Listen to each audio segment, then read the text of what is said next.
Assalamualaikum warahmatullahi wabarakatuh. Selamat pagi teman-teman semuanya. Perkenalkan, nama saya Rafli Maulana dari Prodi Manajemen Fakultas Ekonomi, NIM 2561201062. Pada kesempatan kali ini saya akan mempresentasikan atau menjelaskan materi yang berjudul Siklus Akuntansi Perusahaan Dagang. Materi ini disusun untuk memenuhi tugas mata kuliah pengantar akuntansi. Dalam presentasi ini saya akan menjelaskan pengertian perusahaan dagang, perbedaannya dengan perusahaan jasa, tahapan siklus akuntansi, hingga penyusunan laporan keuangan berdasarkan contoh kasus. Semoga penjelasan yang saya sampaikan dapat dipahami dengan baik. Baiklah, kita akan langsung saja pada materinya. Pengertian perusahaan dagang.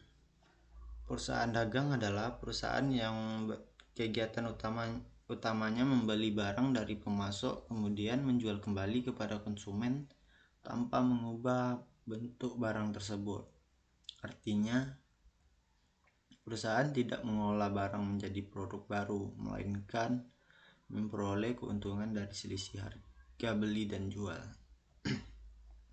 Contoh perusahaan dagang antara lain toko kelantong, supermarket, toko elektronik, distributor, dan minimarket. Karakteristik utama perusahaan dagang adalah memiliki akun khusus seperti akun persediaan barang dagang, harga pokok penjualan atau HPP. Pendapatan utama perusahaan berasal dari penjualan barang dagang. Perbedaan dengan perusahaan jasa dan perusahaan dagang ya.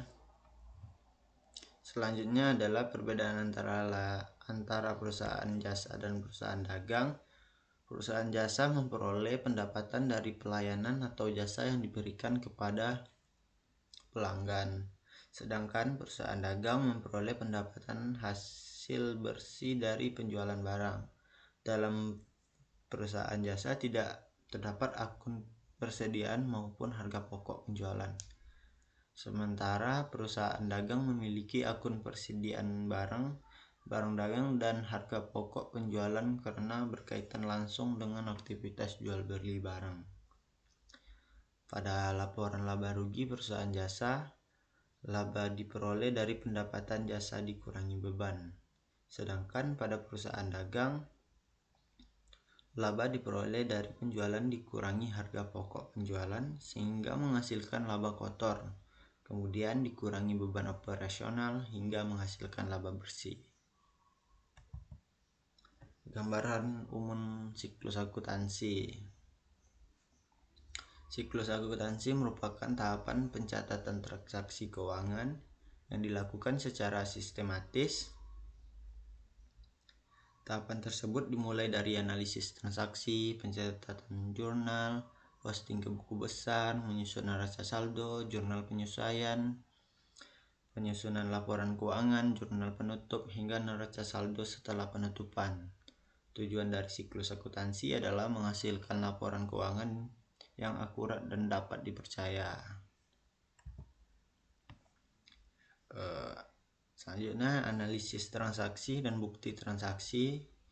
Tahapan pertama adalah analisis transaksi. Tahapan ini perusahaan mengidentifikasi akun yang berpengaruh akibat suatu transaksi. Selain itu, perusahaan juga memerlukan bukti transaksi sebagai dasar pencatatan. Contoh bukti transaksi yaitu faktur penjualan, pembelian, bukti kas masuk, bukti kas keluar, dan nota kredit. Bukti transaksi sangat penting karena menjadi dasar pencatatan yang sah. Selanjutnya, jurnal angka awal. Tahap kedua adalah membuat jurnal. Jurnal merupakan pencatatan transaksi secara kronologis sesuai urutan waktu.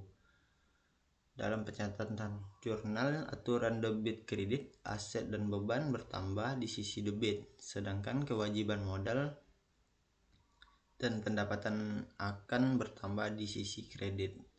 Aturan ini menjadi dasar dalam seluruh proses pencatatan akuntansi.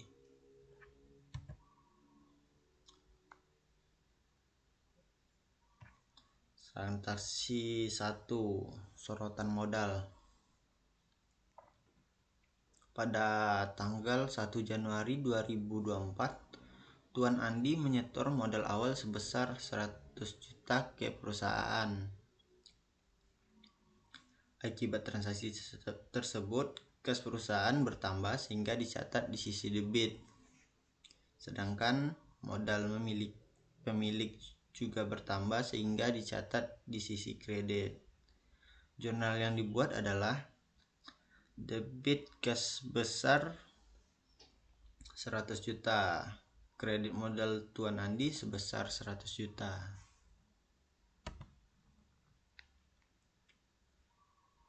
Transaksi kedua, pembelian tunai. Tanggal 2 Januari 2024, perusahaan membeli barang dagang secara tunai sebesar 40 juta. Karena persediaan bertambah, maka dicatat di sisi debit. Sedangkan kas berkurang sehingga dicatat di sisi kredit. Jumlah adalah debit persediaan barang dagang 40 juta, kredit kas 40 juta.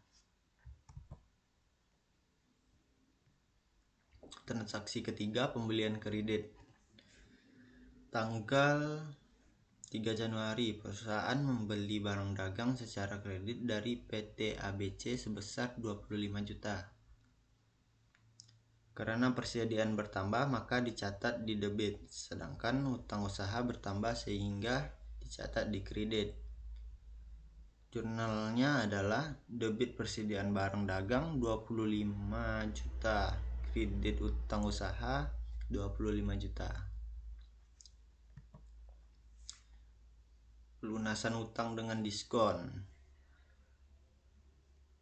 Pada tanggal 13 Januari, perusahaan melunasi utangnya kepada PT ABC.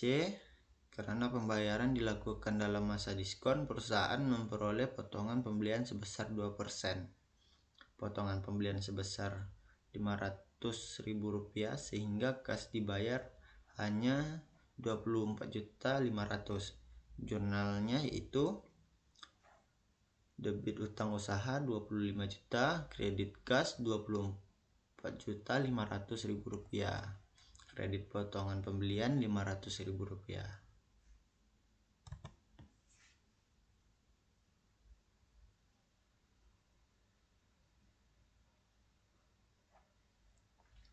Penjualan kredit. Tanggal 5 Januari, perusahaan menjual barang secara kredit sebesar Rp35 juta. Harga pokok penjualan barang tersebut adalah 22 juta.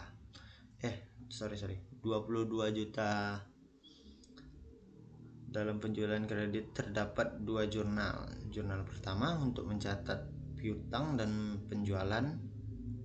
Debit piutang usaha 35 juta, kredit penjualan 35 juta. Jurnal kedua untuk mencatat harga pokok penjualan. Debit harga pokok penjualan 22 juta, kredit persediaan barang dagang 22 juta. Penjualan tunai. Pada tanggal 7 Januari, perusahaan menjual barang secara tunai sebesar 18 juta. Harga pokok penjualannya sebesar 11 juta. Sama seperti penjualan kredit, terdapat dua jurnal.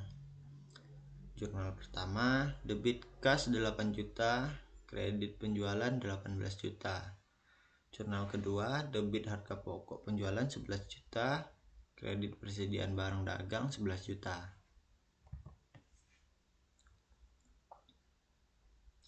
Transaksi ke-6, beban operasional. Tanggal 10 Januari, perusahaan membayar beberapa beban operasional. Beban gaji sebesar 5 juta, beban sewa sebesar 4 juta, beban iklan 2 juta. Total kas yang dikeluarkan sebesar 11 juta. Seluruh beban dicatat di sisi debit dan kas dicatat di sisi kredit. Pembelian peralatan. Tanggal 15 Januari perusahaan membeli peralatan secara kredit sebesar 15 juta. Karena peralatan merupakan aset maka dicatat di debit. Sedangkan utang usaha bertambah sehingga dicatat di kredit. Tanggal 20 Januari Tuan Andi mengambil uang perusahaan sebesar 3 juta untuk kepentingan pribadi. Transaksi ini disebut FREV. FREV akan mengurangi modal sehingga dicatat di debit. Kas perusahaan berkurang sehingga dicatat di kredit.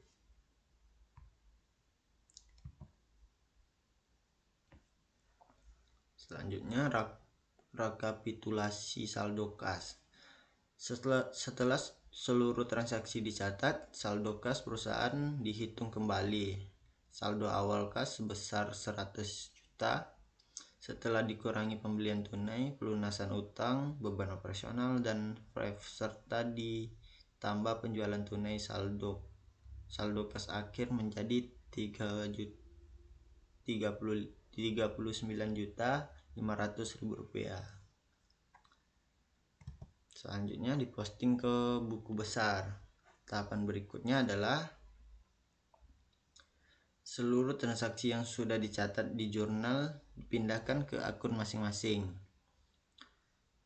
Tujuannya agar diketahui saldo setiap akun seperti kas, piutang, persediaan barang, utang modal, dan peralatan. Selanjutnya neraca saldo. Setelah semua akun diposting ke buku besar, perusahaan menyusun neraca saldo. Neraca saldo berfungsi untuk memastikan bahwa total debit sama dengan total kredit. Pada contoh ini jumlah debit dan kredit sama-sama sebesar 168.500.000 rupiah. Hal tersebut menunjukkan pencatatan sudah seimbang. Jurnal penyesuaian. Pada akhir periode dilakukan jurnal penyesuaian. Penyesuaian pertama adalah penyusutan peralatan sebesar 125.000. Penyesuaian kedua adalah beban gaji yang masih harus dibayar sebesar 2 juta. Tujuan jurnal penyesuaian adalah agar laporan keuangan mencerminkan kondisi sebenarnya pada akhir periode.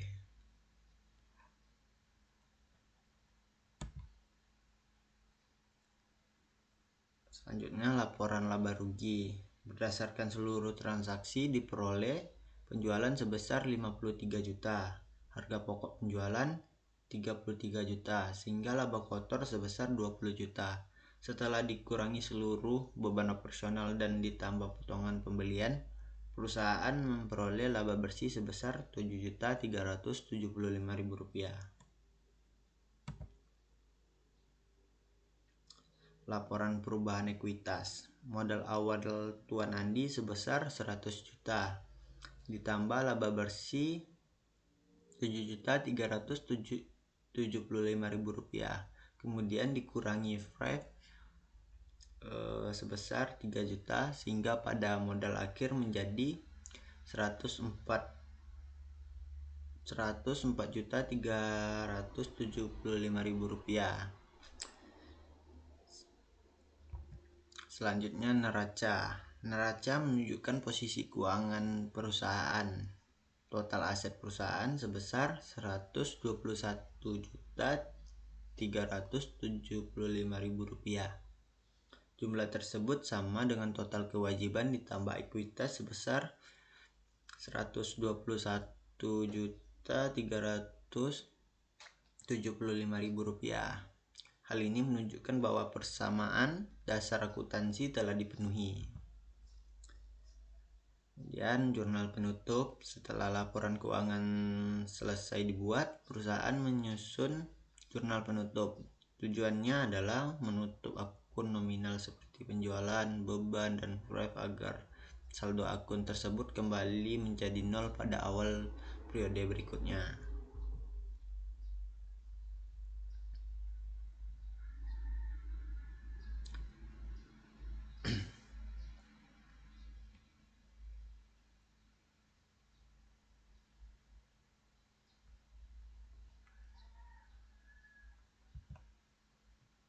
Selanjutnya, neraca saldo setelah penutupan. Tahap terakhir adalah menyusun neraca saldo setelah penutupan. Neraca ini hanya berisi akun real seperti aset, kewajiban, dan modal.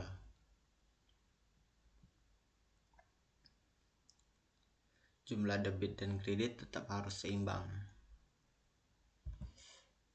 Jadi kesimpulannya, sebagai siklus akuntansi perusahaan dagang dimulai dari analisis transaksi, pencatatan jurnal, posting ke buku besar, menyusun neraca saldo, jurnal penyesuaian, laporan keuangan, jurnal penutup, hingga neraca saldo setelah penutupan. Berdasarkan contoh kasus UD Makmur Jaya memperoleh laba bersih sebesar Rp7.375.000 selama bulan Januari 2024. Total aset sebesar Rp121.375.000 sama dengan total kewajiban dan ekuitas, sehingga laporan keuangan telah disusun dengan benar. Demikian presentasi yang dapat saya sampaikan. Terima kasih atas perhatian teman-teman semuanya. Mohon maaf apabila terdapat kekurangan. Wabillahi taufiq wal hidayah. Wassalamualaikum warahmatullahi wabarakatuh.